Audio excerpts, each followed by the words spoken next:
If you are active or are planning to become active in the practice of lucid dreaming, please heed my warning. It is a very dangerous practice. Your mind, your subconscious, it doesn't want you to find something out. My friend learned that the hard way. I learned about lucid dreaming after a school program trip to a sleep clinic. I learned about it and how to do it. Me and my friend both. He and I talked about it later, and we decided we want to try it together. The first night it was difficult. I ended up controlling myself for a little bit, but lost control. Come to find out, my friend had the same problem. He and I struggled for about a week and a half, but we eventually got the hang of it. We were able to control our dreams until the next morning. It was pretty awesome. Being able to interact with our minds, the best part was that we could remember our dreams. The whole dream. It was cool trying to place events and how you got there, kinda like Inception. I cracked a joke that we need to go deeper to my friend, and he said we should. I was puzzled with what he said. He saw this and explained, "A couple nights ago I found a door in my dream. It was labeled Innermost Thoughts, and it had Stay Out printed in yellow and black striped letters. I didn't pay attention to it, but I'm pretty sure it leads deeper into our dreams." He asked if I'd seen this door. I hadn't seen it yet, at least to what I could remember. He said that once I see it, to tell him. The bell rang and we went to class. In math, I pondered a question in my head. Why would there be a door like that in a dream? What does your mind not want you to know? It started to scare me, but I thought maybe he imagined it. I pushed it to the back of my mind and got on with my day. It was 2 nights and I noticed the door, the one my friend had mentioned. I asked one of the people in my dream what it led to. The girl looked at me and said only one word, "No," and turned and ran away. I was shocked at her response, slightly worried by it. I took note of it and ran with her.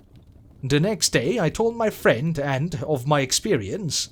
He then shared of his experience. He told of how he reached for the handle and a guy slapped his hand and told him no. This was strange, I thought. He said, "Let's go in tonight." I warily agreed.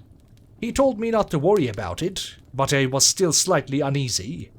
That night in my dream, I opened the door and slipped in there.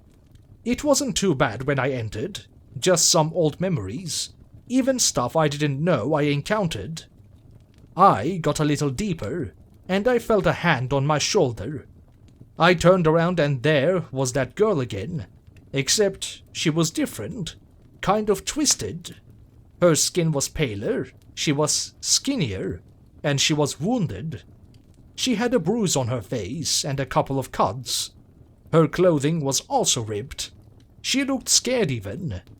She looked at me, waved her finger and said, "No." I then woke up. The next day I talked to my friend. I could tell he was slightly disturbed. He told me about his experience, which was similar to mine.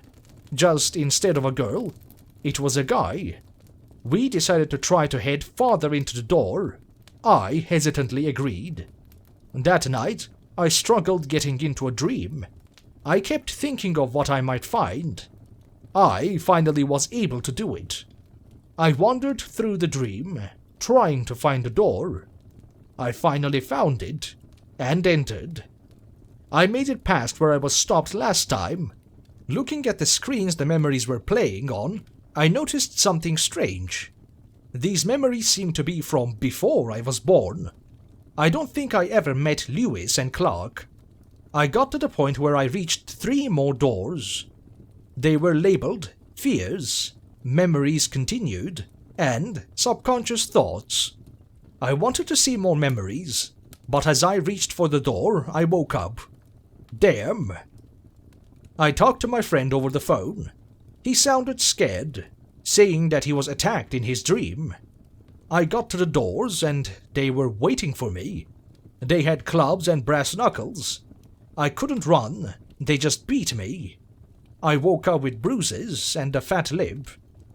I asked if we should continue, hoping he'd stop. Yes, we need to find out what our minds are trying to hide. I sat there, comprehending why he might be doing this. After a couple minutes of silence, I snapped back when he asked if I was still there. We talked for another 4 or 5 minutes and went on with our Saturdays. That night, I couldn't get to dreaming. The fear kicked in, and I thought, what if I get attacked? What if they try to kill me? Finally, after about an hour, was able to get into the dream. I got in there, and I was on a cliff. My hands and feet were tied. I turned around to see the girl. She had a huge grin on her face. She looked even skinnier this time, and had blood specks. Her face had the life sucked out of it. She said in a raspy voice, "I told you no, and you didn't listen. Now you must pay." She pulled out a knife and started walking towards me. Chuckling with every step she took towards me, I took back, towards the edge. I stopped right on the edge, and by the time she reached me, she was laughing as hard as she could. Then she just pushed me, just nudged me with her shoulder, and down I fell, screaming the whole time. Just before I reached the ground, I was shaken awake. It was my mom, wondering why the hell I was screaming. I gave her a huge hug and said it was a nightmare. I decided to go back to sleep to get my mind off of it. Sunday morning, I gave my friend a call. No answer. Maybe he didn't hear me. Another try. No answer. I decided to walk to his house. When I got there, I saw his mother crying on the porch and an ambulance. I ran to the porch. I asked what happened. He killed himself, she said through her tears. She thought he killed himself.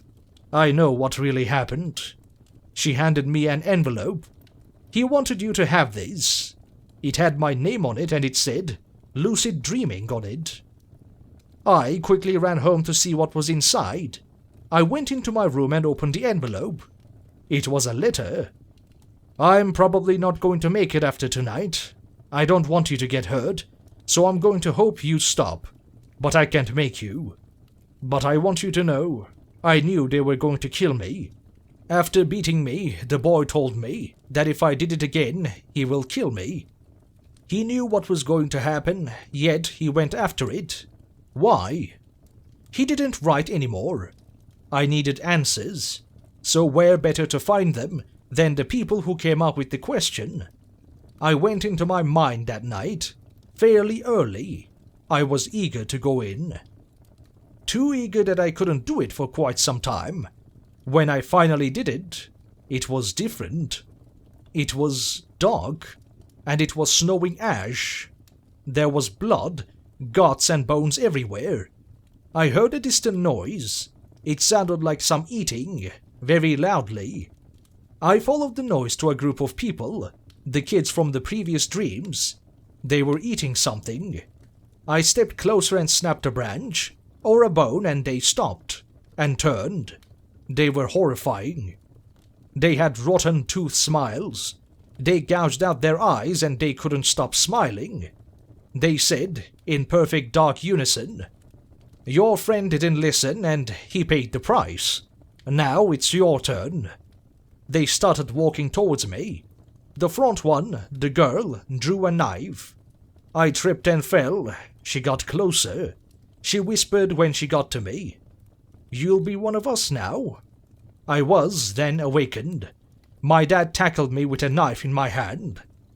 My parents admitted me to a psychological hospital. I was never able to sleep.